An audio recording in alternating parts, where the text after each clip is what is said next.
नमस्कार दोस्तों, मैं आचार्य ध्यानामी और यहाँ पर एक प्रश्न है जो कि बहुत सारे साधकों की साधना से रिलेटेड है।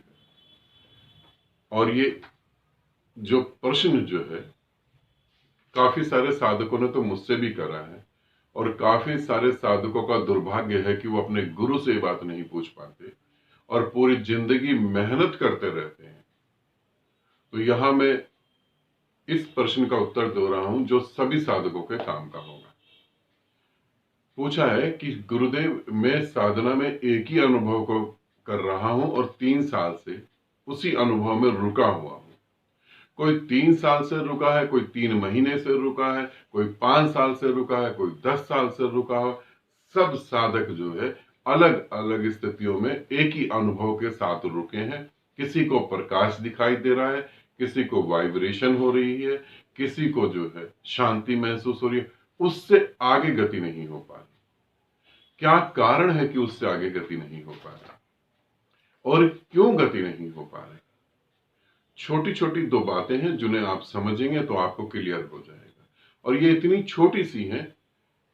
एक उदाहरण देता हूं। अगर आप सूरज को देख रहे हैं और रेत का एक छोटा सा कण आपकी आंख में पड़ जाए तो आप सूरज को नहीं देख पाएंगे, जबकि सूरज इस पृथ्वी से भी बड़ा है, फिर भी आप सूरज को नहीं देख पाएंगे। इसी तरीके से ये छोटी सी बातें हैं जो आपका मन आपको गुमराह कर देता है।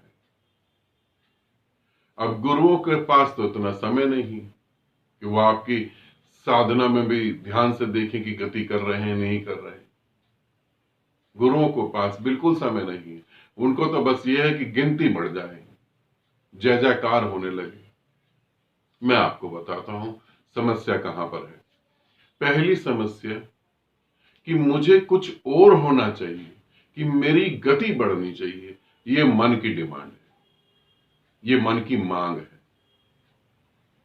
तुम शांत बैठ जाओ तो गति बढ़ जाएगी, मगर गति बढ़ने की इच्छा के कारण तुम अशांत हो जाओ। एक छोटी सी कथा है, बड़ी प्यारी, इसे सुनो तो ये तुम्हारे जीवन में घट रही है। जिनको लगता है गति बढ़नी चाहिए, गति नहीं बढ़ रही, ये उनके जीवन से, उनकी साधना से जुड़ी हुई है। बहुत समय पहले की बात है। बुद्ध अपने बहुत सारे साधकों के साथ दूसरे गांव जा रहे थे। दूसरे गांव जाते वक्त बीच में एक नदी पड़ी। नदी का पानी कुछ ज्यादा नहीं था, घुटने से नीचे नीचे पानी था। बुद्ध और बुद्ध के साधक उस नदी को पार करते हुए चले गए सीधा। शांत नदी थी। इतने सारे लोगों ने उस नदी को जब पार करा, पार करने के कारण नीचे धूल, रेत और सूखे हुए जो पत्ते थे ऊपर, वो सभी इधर उधर आ गए और नदी पूरी तरह से गंदी हो गई। पूरी नदी मिट्टी मिट्टी हो गई, पूरा पानी गंदा हो गया। और बुद्ध जाके आगे रुक गए, एक पेड़ के नीचे बैठ गए। बुद्ध ने आनंद को कहा कि आनंद, मेरे को बहुत प्यास लगी है और जाकर पानी ले आओ। तो आनंद ने कहा कि ठीक है, मैं पानी लेके आता हूं। आनंद पानी लेने गया और तुरंत वापस आ गया। नदी ज्यादा दूर नहीं थी, बस 10-15 कदम ही दूर थी। बुद्ध ने कहा, क्या पानी ले आए? तो आनंद ने कहा, नहीं, मैं पानी नहीं ला पाया क्योंकि वो पानी आपके पीने योग्य नहीं है। बुद्ध ने कहा, क्या मेरे पीने योग्य नहीं है? आनंद ने कहा, नहीं भगवान, वो किसी के भी पीने योग्य नहीं है। पानी बिल्कुल गंदा है, उसे जानवर भी नहीं पी पाएंगे। समझो, मन अशांत होता है, उस अशांति के साथ जानवर भी आराम से जिंदगी नहीं जी सकते। फिर तो तुम इंसान हो, तुम अशांत मन के साथ कैसे परमात्मा को प्राप्त करोगे? आनंद के वचनों को सुनना। वो कह रहा है कि उस नदी का पानी तो जानवर भी नहीं पी पाएंगे, मतलब कि उस अशांत नदी, इसका अर्थ हुआ तुम्हारा अशांत मन। फिर बुद्ध ने आनंद को भेजा कि फिर दोबारा जाओ। आनंद गया। आनंद ने बहुत मेहनत करी, वो पानी को जो है साफ करने की, अपने हाथ से सूखे पत्ते हटाए, नदी में धूल को हटाने की कोशिश करी। आनंद फिर आ गया उदास चेहरा लेकर और उदास शब्दों में बुद्ध से बोला कि भगवान, वो बिल्कुल पीने योग्य नहीं है, मैंने सारे प्रयास करके देख लिए। उसी बीच में एक साधक ने कहा कि अगर आप मुझे आज्ञा दें तो मैं जाऊं। बुद्ध ने कहा, नहीं, आनंद ही जाएगा। बुद्ध ने तीसरी बार आनंद को कहा कि जाओ। नदी के पास बैठो, वो पानी पीने योग्य है। आनंद आनंद फिर गया, और जब फिर गया नदी के पास बैठा तो मजेदार बात है, तीसरी बार भी वो पानी गंदा ही था। आनंद फिर आया और आनंद ने हाथ जोड़ के प्रणाम करके बुद्ध को कहा कि हम कहीं और से पानी ले आते हैं, वो पानी पीने योग्य नहीं है। मैं बैठा भी नदी के पास, मगर फिर भी वो पीने योग्य नहीं, और फिर भी गंदा ही रहा वो पानी। आप क्यों जिद कर रहे हैं? बुद्ध ने कहा चलो ठीक, तुम एक काम करो, ये मेरा कमंडल लो। कमंडल अर्थात वो बर्तन जिसमें बुद्ध खाना खाते थे।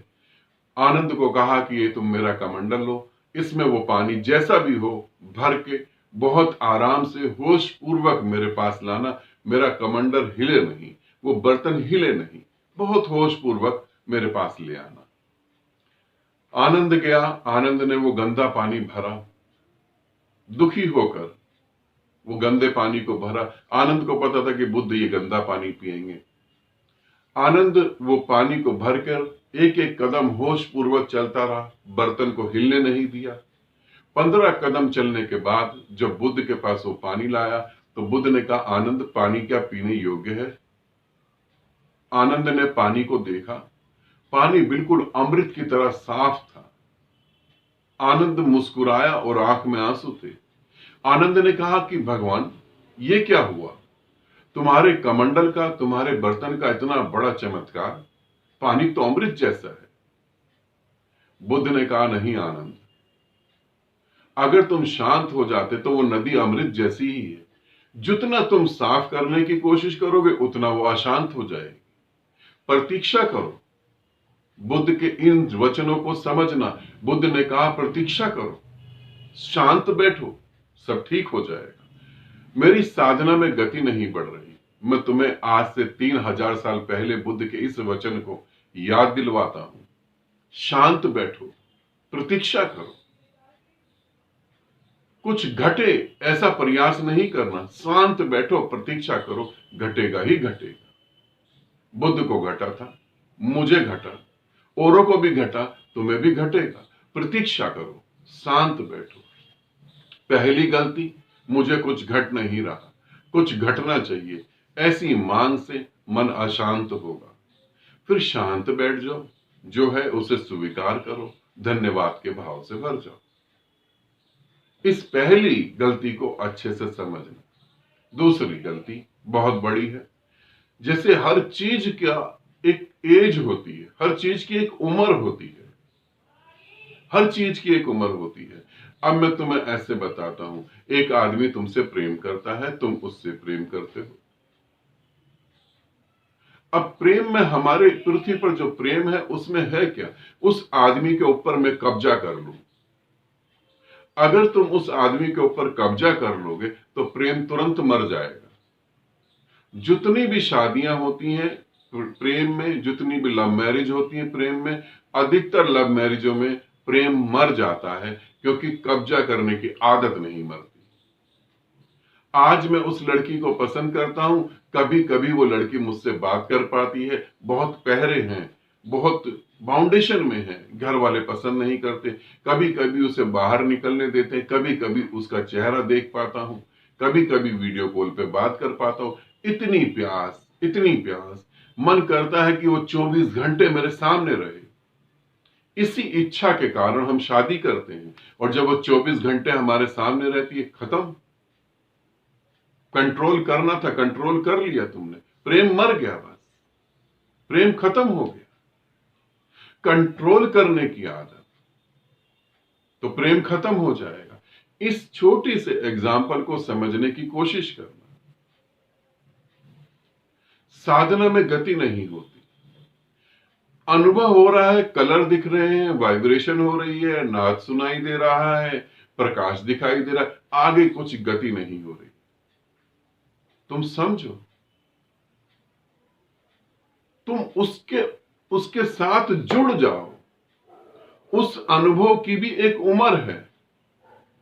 अगर तुम अपने मन को समझो, एक लड़की को चाहते थे, एक लड़के को चाहते थे, वो आज तुम्हें पूरी तरह से मिल गई, तुम्हारा मन भर गया, अब अलग हो गए। जो एक समय एक दूसरे के लिए जान देने को तैयार थे, आज एक दूसरे की जान लेने को तैयार हो गए। ये कैसे बदल गया? क्योंकि मन भर गया। जब तुम उस अनुभव के साथ पूरी तरह जुड़ोगे तो उस अनुभव से तुम्हारा मन भर जाएगा और अपने आप आगे गति करेगा।